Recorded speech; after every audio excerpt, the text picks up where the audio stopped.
To be honest, I've always avoided doing much with my operator. I leveled the Xenuric school to max and called it a day, but with the recent event released alongside Araxia, I managed to snag myself a max rank Arcane Energize, so I don't really need Xenuric much anymore. Combine this with the Focus School announcement, and I decided to actively focus on making my operator more combat ready. Today, I wanted to talk about the operator progression, my experience with it, what it does wrong, and where I think they need to take it going forward. So, where did I start in building up my operator to be more than a glorified Warframe fast charger? First off, I started by changing my school to Maturai. Maturai gives a few important things.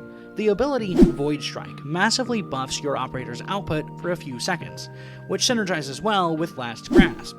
Last Grasp is probably the most fun part of Maturai. When you die in Warframe mode, you have the opportunity to pop into Operator, and if you can kill enough enemies within the time limit, you get a free revive. Secondly, and maybe more importantly, I worked on getting a 147 amp. For those unaware, this chart here shows the different amp parts. Essentially, for each number, you go down a row and go right by that column number starting at the first row. So a 1 would be first row, first column, a 4 would be second row, fourth column, and a 7 would be third row, seventh column.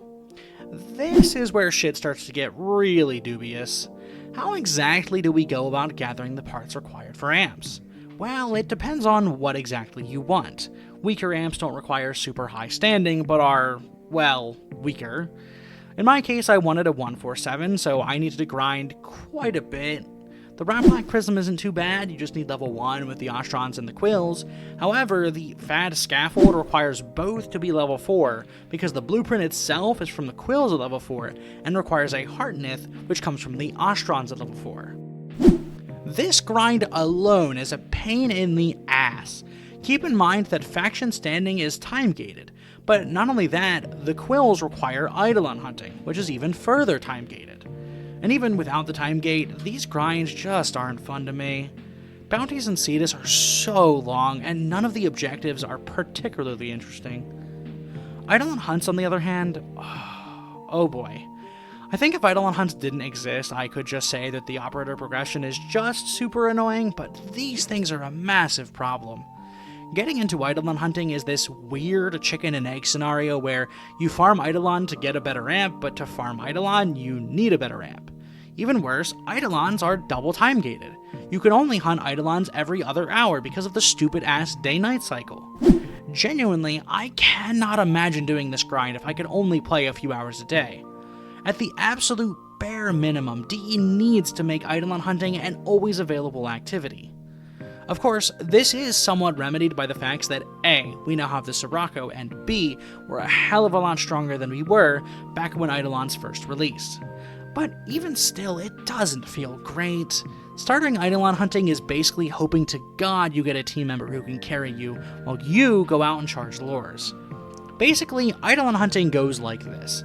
The Eidolon has a shield, you use amp shots to break it, then you shoot a body part, rinse and repeat until dead.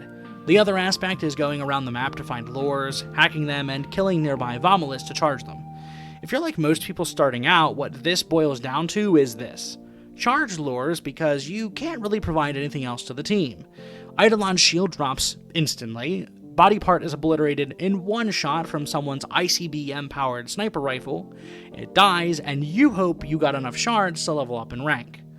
From the perspective of the carried, it isn't really fun being able to do much of anything. From the perspective of the carrier, it isn't really much of a fun challenge one-shotting all of the body parts. It just simply isn't a satisfying boss fight, and usually just dies instantly without much of a fight. If there's at all a bright side to this, it's that you don't really need to fight too many Eidolons. The Eidolon fights will drop a shit ton of sentient cores, which can be traded for standing. Eidolon shards are only needed for ranking up with the Quills and for unlocking certain focus school nodes. With the Eidolon hunts and Cetus grind done, we can move on to Fortuna and Little Duck. For the structure of this video, I'm talking about these in chunks, but remember that these are time-gated, so in reality I'm grinding all of these factions at once every day. Fortuna is pretty much the same as Cetus, boring, long-ass bounties. Little Duck, though, surprisingly was the most fun to farm. Her standing comes from either toroids or Narmer isoplasts. Narmer isoplasts can be run from running Narmer bounties on Fortuna, so you can gain Fortuna standing while gaining Little Duck standing. Honestly though, the Toroid farm is kinda fun in my opinion. Basically, to get Toroids, you go to the Temple of Prophet and just kill stuff for a while. The Corpus plop down some reinforcement beacons, and over time, more and more reinforcements spawn. It is worth noting that I did this on Steel Path, which made it much more challenging, and in return, much more fun. I spent around 3 hours in total just vibing in the temple, and I now have over 100 Toroids, so yeah. I do think that this grind is still pretty asinine though, just for the sheer time sink required, and on top of that, I don't think everyone is going to have the same tolerance for this kind of thing as I do. Granted, you don't actually need many Toroids to gain faction standing, as you can just use Narmer isoplasts, but like I said before, the bounty for them is still pretty boring. So in summary, the grind for the amp parts is absurdly long, and a lot of it isn't very fun. But with all of that done, I could finally buy all the amp blueprints I needed, and put it all together. The last thing to do is get good amp arcanes, but fortunately those come from the holdfasts. Compared to the grind I just went through, playing a few holdfast bounties a day to buy the arcanes off of Cavallero is nothing. Plus, I like the holdfast bounties anyway. I still don't have great operator arcanes, but from what I gather, those don't seem to matter all that much. Either way, I'm able to handle Steel Path enemies in operator mode, which is all I wanted. One of the big problems with this progression, besides the grind, is the reward. While having Last Grasp is really nice, was it worth hours upon hours of grinding? Not really. Simply put, the amount of reward for the grind needed to get a decent operator just isn't worth it. Last Grasp is nice, Combat Operator is fun, but it isn't actually required for much of anything. I think it's a shame, because I think things like Void Cascade show there is potential in operator gameplay. Besides that though, amps should be cool. I mean, you're telling me we can custom make a weapon, but most people ignore it? Maybe if amps weren't such a pain in the ass to make, and there were more reasons to make other amps, it could actually be a really fun system. So, how do we fix this? Well, I think two things need to happen. One, DE needs to fix the progression, and two, operator abilities need to be worth the grind. But how can we fix the progression? There's a few ways to do this. The most obvious way would just be to make amp parts easier to acquire by putting them into lower levels of the factions. While this is a solution, it would feel kind of lame, and I think would almost be a spit in the face of players who already went through this process.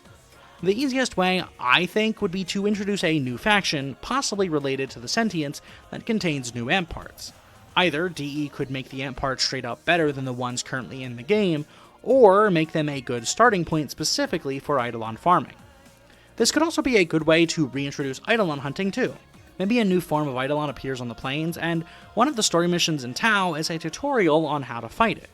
The new Focus expansion could introduce powers that are required to fight the new Eidolon. But that wouldn't be enough. We still need to justify this new grind with a valuable reward that makes players actually want to bother with it. I think a decent way to do this would be to make those special moves that E showed off at TennoCon actually stupidly overpowered. Like, I'm talking obliterates level cap Steel Path enemies. Ignores damage attenuation on bosses, just disgustingly broken beyond our wildest imagination. This would solve both problems in one fell swoop. Amps would be easier to get through the new faction, and the new powers would make people actually want to invest in their operators. Then, once the progression is fixed, going forward, DE can start to rely on the operator a bit more heavily. More operator boss fights, modes, etc. And I think that pretty much covers it. The operator progression is heavily dragged down by faction farming and Eidolon hunting. A new faction, and maybe a new form of Eidolon with a decent tutorial, could help fix the awkward and over-grindy progression of the current operator. Sick-ass broken special moves would actually be a good enough reward to warrant progressing the operator. But what do you think? And what are your hopes for the old piece? Thanks for watching.